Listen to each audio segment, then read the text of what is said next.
Imagine being in a situation where your heart is racing, your senses are heightened, and you're completely focused on the task at hand. This isn't a scenario where you're excited or thrilled, but rather, you're terrified. Yet, somehow, you're able to push through the fear and come out on top. This is the paradox of fear. It can be debilitating, but it can also be a powerful catalyst for growth and success. In fact, research has shown that fear can actually increase our cognitive abilities, improve our memory, and even enhance our creativity. So, how can we harness the power of fear to fuel our brains and achieve our goals?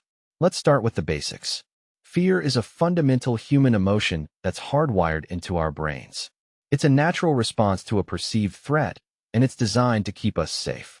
When we're faced with a frightening situation, our brain's amygdala goes into overdrive, releasing stress hormones like adrenaline and cortisol.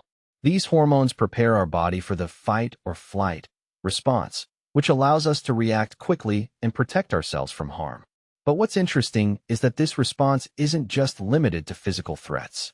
Our brains can also perceive psychological threats, like public speaking or rejection, as a source of fear. According to Dr. Lisa Feldman Barrett, a neuroscientist at Northeastern University, our brains are constantly evaluating our environment for potential threats. This is known as the threat detection system, and it's always on the lookout for anything that might harm us. When it detects a threat, it triggers the fear response, which can be overwhelming. But here's the thing. Our brains are also incredibly adaptable. We can learn to manage our fear response, and even use it to our advantage. In fact, a study published in the Journal of Experimental Psychology found that people who were able to reframe their fear as a positive emotion, like excitement or anticipation, were more likely to take risks and achieve their goals. So, how can we reframe our fear in a positive way? One strategy is to focus on the physical sensations in our body rather than the emotional experience of fear. When we're afraid, our heart rate increases, our breathing becomes shallower, and our muscles tense up. But these physical sensations can also be associated with excitement or anticipation. For example, imagine you're about to go skydiving for the first time. Your heart is racing, your senses are heightened, and you're feeling a sense of trepidation. But instead of focusing on the fear, you could try to reframe it as excitement or thrill-seeking. This can help you to approach the situation with a more positive mindset and even enhance your performance. Another strategy is to use the concept of fear setting, which was popularized by Tim Ferriss. Fear setting involves identifying your deepest fears and then creating a plan to overcome them.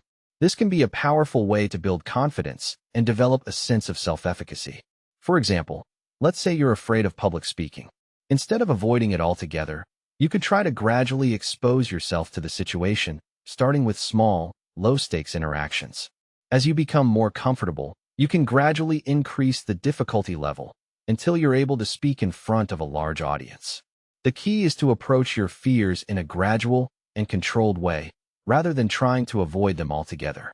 This can help you to build confidence and develop a sense of self-efficacy, which can translate to other areas of your life.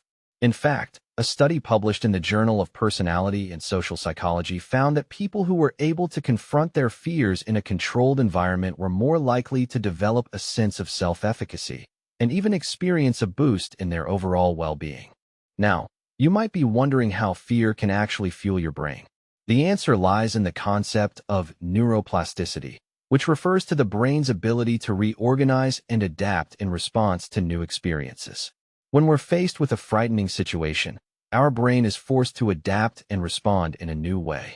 This can lead to the formation of new neural connections and even the growth of new neurons. In fact, a study published in the journal Neuron found that people who were able to overcome their fears were more likely to experience an increase in gray matter in the brain, which is associated with improved cognitive function. So, how can you start using fear as fuel for your brain? It's simple. Start by identifying your deepest fears, and then create a plan to overcome them. This might involve taking small risks, stepping outside your comfort zone, or confronting a situation that makes you feel uncomfortable. Remember, the goal isn't to eliminate fear altogether, but to learn to manage it and use it to your advantage.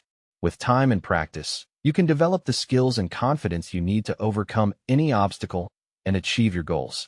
If you're looking for a more in-depth guide on how to build positive habits and overcome your fears, I highly recommend checking out the book Atomic Habits by James Clear. It's a comprehensive guide to building good habits and breaking bad ones, and it's packed with actionable strategies and techniques that you can start using right away. You can find the link to the book in the description below.